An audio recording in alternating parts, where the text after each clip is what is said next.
Rusty Montgomery, good afternoon. You are inside the game. Good afternoon, Ryan. How's it going? Hey, I'm very well, very well, very well.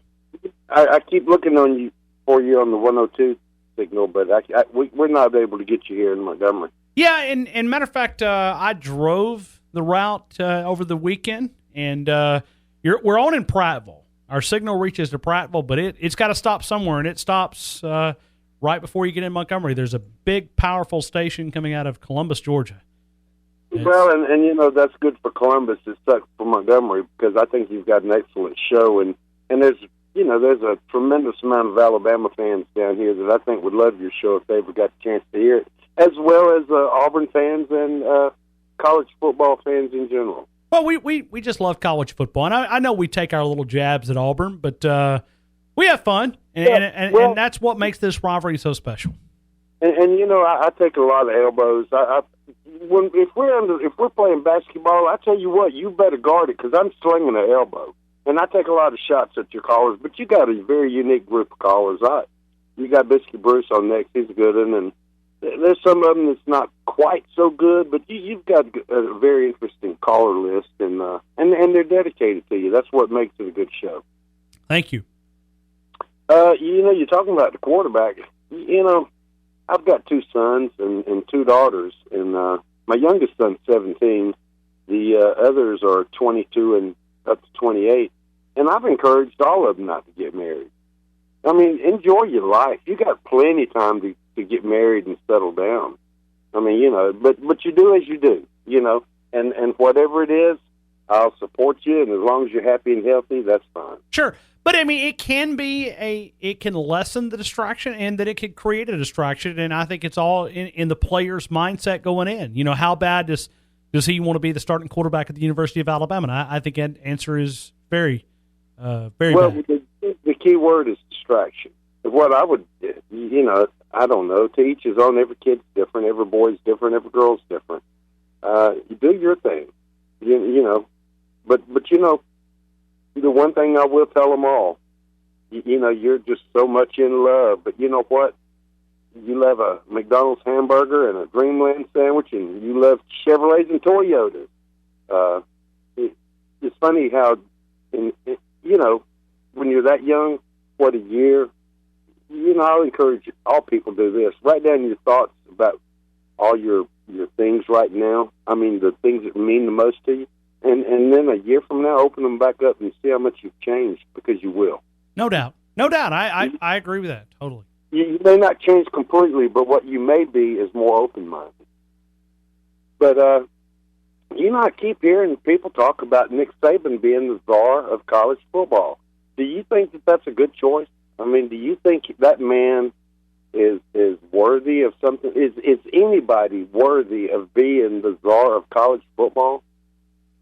With all the rules in all 50 different states, and apparently, in Australia too. I mean, Hawaii's playing Sydney, Australia in some big game. And forget about the czar thing. Let's move to this. Has college football gotten to the point? Rusty, hold on a minute. I've got an email from Hillary Clinton here.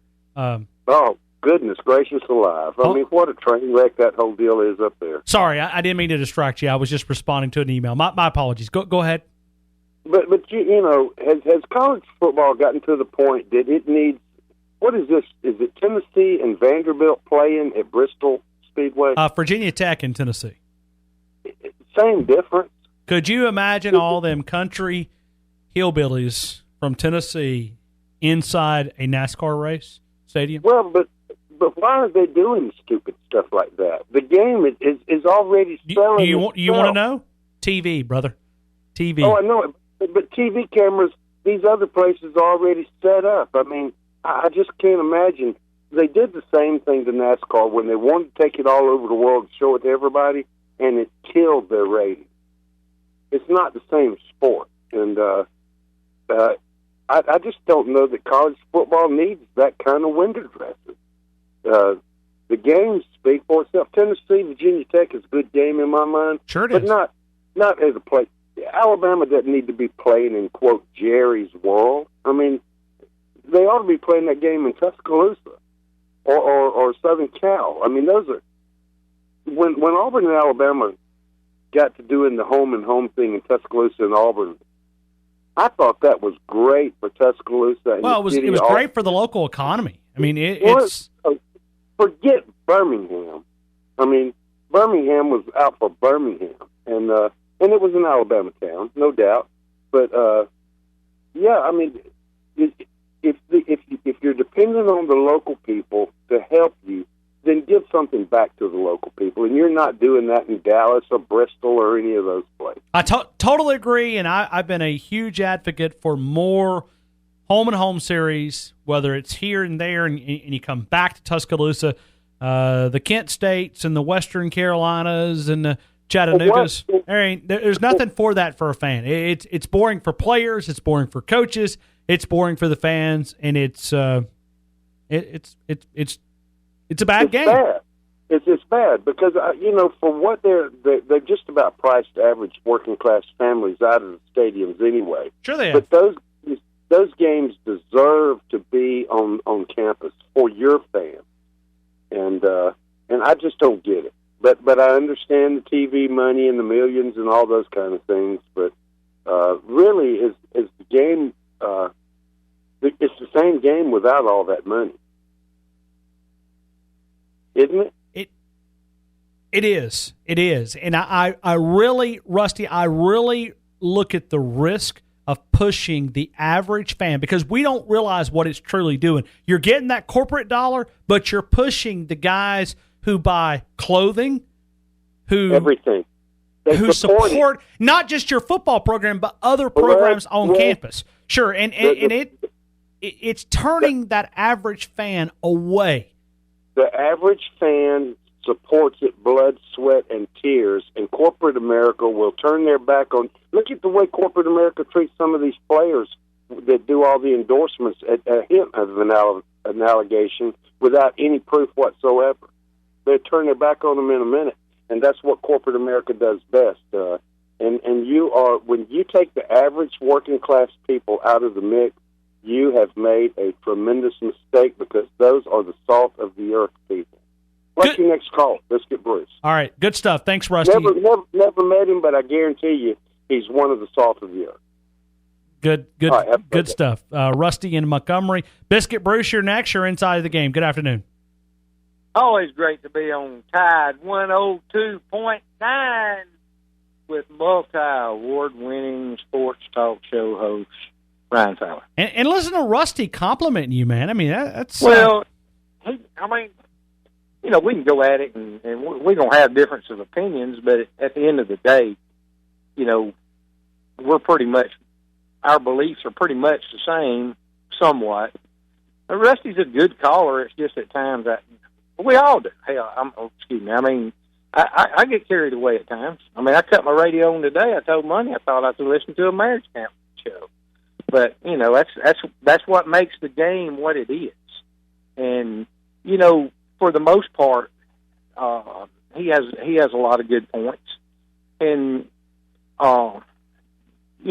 everybody's not going to agree with everybody else. I mean, if you'll get Rusty to Tuscaloosa, then I'll take you and him and Money and to Dreamland, and we'll eat all the ribs we can eat. It's an open invitation, and I don't have a problem. At times, yeah, and then that's also good for your program. It's good for your ratings. Yeah, we need to recruit some more Auburn callers. Is that? But he touched on a good point. Let me touch on Blake Barnett first of all, guys.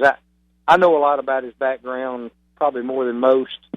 You and I have talked. I know the situation that you're talking about that you hope one day you can bring out on this radio, and it'll be a fantastic story. It's a super amazing story. So fantastic. Right. I mean, you couldn't write it. You couldn't make it up. The way it happened was you couldn't make it up any better. But let me say this about his wife. And first of all, she is a professional also. Yes, she is. No matter what, she's a professional surfer. Therefore, she knows she is already in a field of professionality. So she knows what Blake Barnett needs to do. She knows that Blake Barnett is in all honesty, in my opinion, and I've said it, and I'm going to say it again, will, at one time, when he graduates from the University of Alabama, will be one of the most prolific quarterbacks we have ever had at this university. I firmly believe that. I firmly believe that he is NFL bound, and I believe that his current engaged professional surfer wife, I don't think for 1 minute they're in trouble, but could be. You never know. I don't personally think that, but I think she already knows that he's probably headed for a professional career also. So she's not going to require more of his time than she needs Great point. to do to what he has to do. She's a professional. She understands that. So I don't think his engagement will interfere with his education nor his ability to run the University of Alabama football offense, which I think he will do. As far as it's taking, the Kent States and the Western Carolinas, you have to look at, do you want them to have a football program? And if you do, then these teams have to continue to play them. And it's not pretty, and but it does allow a lot of the fans, once again, to see a game that they wouldn't normally get to see. But here's what, I think it's been the corporate has taken over so much, and this is the very thing that, in my mind, they made Paul Bear Bryant and Chuck Jordan and those guys so great was they understood who made University of Alabama football. They understood the fan that supported Auburn University and the University of Alabama, and that was the everyday working man, the not the corporate guy that will, just like Rusty said, you get some hint of allegation, and they'll kick you to the curb so quick you'll think lightning struck. But Bear Bryant never one time. There was not a Tide pride.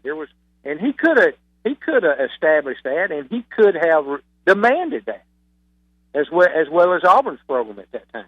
But neither one of them did, because they understood the average guy is what makes this thing, and they're slowly but surely taking that out of the game. And I think there's a risk there. Well, this is what happens, Ryan. And to me, I don't like playing in Jerry World, because if it was a home and home thing, first of all, I'd love to go out there to their stadium and watch them play. So would I. We're already, my wife and some friends of ours, we're already visiting every SEC stadium. Once a year, we're going to one that we've never been to, and in years to come, we'll have visited all of them. And there's some stadiums that I would love to go to. Home and home, I think, is a better situation for everybody that's involved with each program, with USC and Alabama, because it gives them an opportunity. There'll be people from here that won't go to Jerry World to watch this game, and there'll be people from Southern Cal that won't go. And that's a shame. The people that support the programs, some of those will not be allowed. I mean, they won't be able to go because of the support they already put out. And it's just it really is a travesty that they don't play a home and home on these type games. Your other games, it just boils down to where do you want Kent State, and do you want Western Carolina, and do you want those teams to have a football program? Because without those games that they go and play this type of school and get that payday, there's no way they wouldn't even have a football program, which allows there again another 100 kids an opportunity to get an education and play the sport they love. So, when you say, hey, we need to take those games away, I personally don't think we do, because I think they support a program that would normally be folded, which therefore offers what I just said, 100 kids an education and 100 kids to play the sport, continue to play a sport. And every now and then you're going to find, guys, you're going to find one or two of those guys that are diamonds in the rough, and they're going to be NFL stars and Pro Bowlers. Good stuff, Biscuit Bruce. Great call, man. Thank you again for being a part of the show. Anyway, just always great to talk to you on Tide 102.9. And always remember one thing. We are the University of Alabama.